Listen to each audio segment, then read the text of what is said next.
Mr. President, a new generation that is not hampered by the burdens of nostalgia.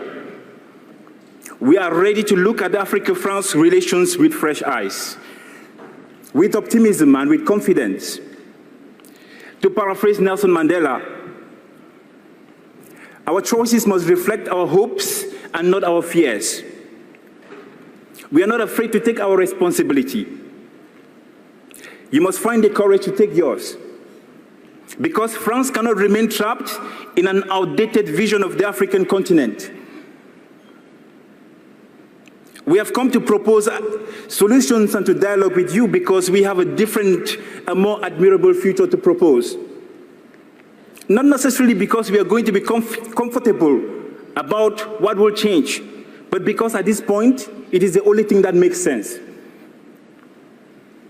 But before we present this vision to you, Mr. President, there are some profound truths that need to be told in order to clear the air. And that is why I invite Adele on stage to present the facts. Thank you very much.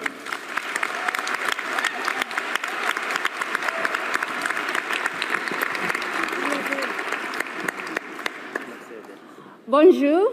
Je m'appelle Hello, Adele Onyango. I'm Adele Onyango, and I come from Kenya.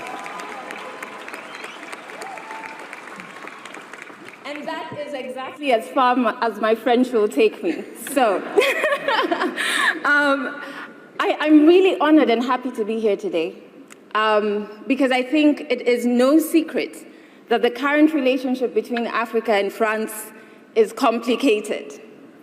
And in order for us to build a relationship that addresses issues that affect not only Africa, not only France, but the globe, then it's important for us to interrogate this very complicated relationship and ask ourselves three things. One, what is not efficient? Two, what is not ethical? Three, where do we see integrity gaps? And to be able to do these three things, we're going to have to be brutally honest.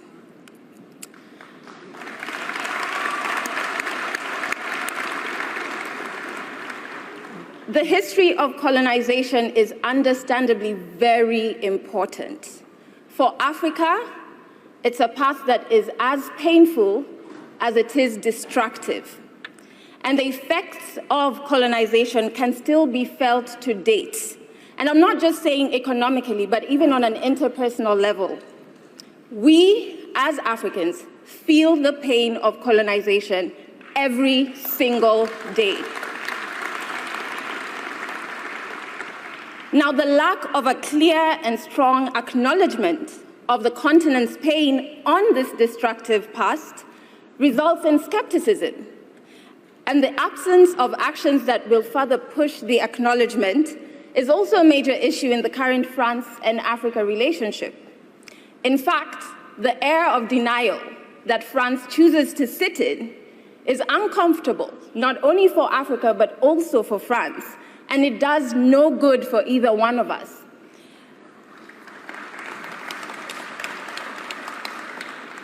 How can you trust the source of your pain when the source doesn't acknowledge it? What we end up with is skepticism on what exactly does France stand for. And so we ask you, Mr. President, how strong can a relationship that is built on pain, that is built on skepticism, and that is built on lack of trust really be? We, not just as a team here, but all of us in this room, and the 5,000 who helped with the report, and the millions more on the continent and off of the continent, want a commitment from you, Mr. President, that you will join us in the eradication of La France-Afrique, which is a very unfair dominance, and it has to end.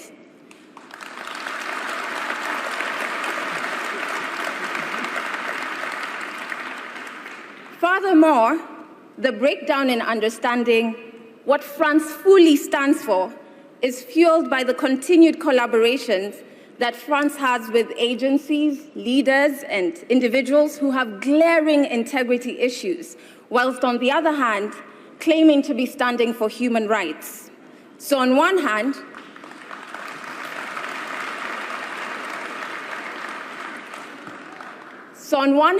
we have France that is entrenched in issues around racism, around exploitative dominance, and whilst on the other hand, they're still claiming to teach others about democracy. These are two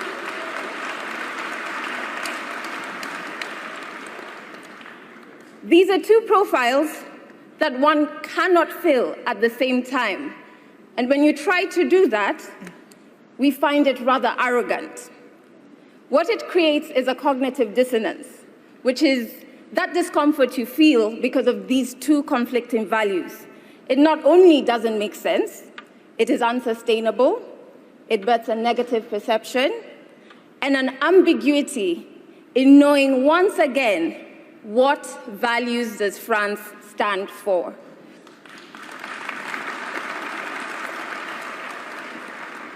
Now, it is very clear, because we are all here, that the current relationship is imbalanced.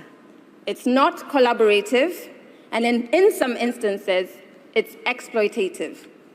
We have social impact solutions built without any input from relevant African civil society organizations who are a resource when it comes to really understanding problems on the ground and creating solutions that run efficiently.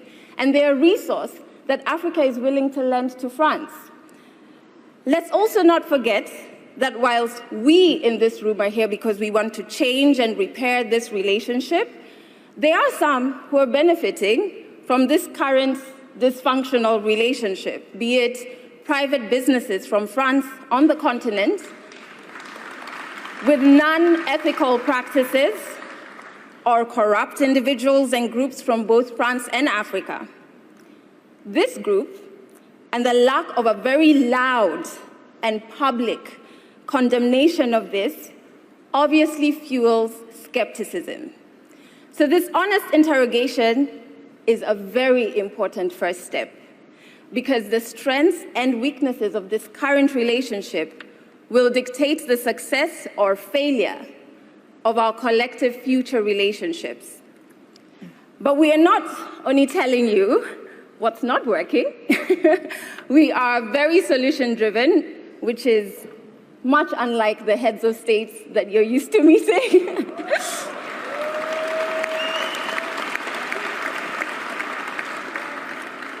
We know exactly what you need to commit to today, and we have a clear path on how we can achieve that. And that is what my brother Arthur will share with you. Arthur, c'est à toi. Thank you.